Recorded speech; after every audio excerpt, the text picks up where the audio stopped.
Amazon മഴക്കാടുകളിൽ 2500 വർഷം പഴക്കമുള്ള പുരാതന നഗരത്തിന്റെ അവശിഷ്ടങ്ങൾ കണ്ടെത്തി ഗവേഷകർ.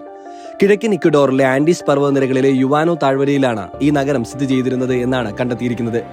ആമസോൺ മഴക്കാടുകളിൽ കണ്ടെത്തുന്ന ഏറ്റവും പഴക്കമുള്ളതും വലുതുമായ ഈ നഗരത്തിൽ 1000 ചതുരശ്ര കിലോമീറ്റർ വിസ്തൃതിയിലുള്ള കെട്ടിടങ്ങളുടെ ശേഷിപ്പുകളാണ് കണ്ടെത്തിയിരിക്കുന്നത്. ചുറ്റും കൃഷിയിടങ്ങളും വീഞ്ഞു സൂക്ഷിക്കുന്നതിന് ഉപയോഗിക്കുന്നതെന്ന് സംശയിക്കുന്ന പാത്രങ്ങളും കണ്ടെത്താൻ കഴിഞ്ഞു എന്നാണ് ഗവേഷകർ സ്ഥാപിക്കുന്നത്.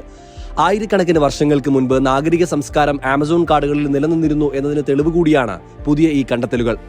റോമൻ സാമ്രാജ്യത്തിന്റെ കാലഘട്ടത്തിൽ BC 500-നും AD 300-നും 600-നും ഇടയിലാണ് ഈ നഗരം സ്ഥാപിച്ചതെന്നാണ് കരുതപ്പെടുന്നത്.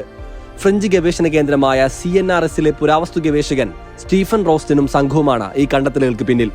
അതിനിഗൂഢതകൾ പതിയിരിക്കുന്ന ആമസോൺ വനാന്തരങ്ങളിലെ ഈ നഗരത്തിനും നഗരത്തിൽ ജീവിച്ചിരുന്നു എന്ന് കരുതപ്പെടുന്ന നിപ്പാനോ വംശജർക്കും പിന്നീട് എന്താണ് സംഭവിച്ചത് എന്ന് ഗവേഷകർക്ക് മുൻപിൽ ഒരു ചോദ്യചിഹ്നമായി ഇപ്പോഴും നിലനിൽക്കുകയാണ്.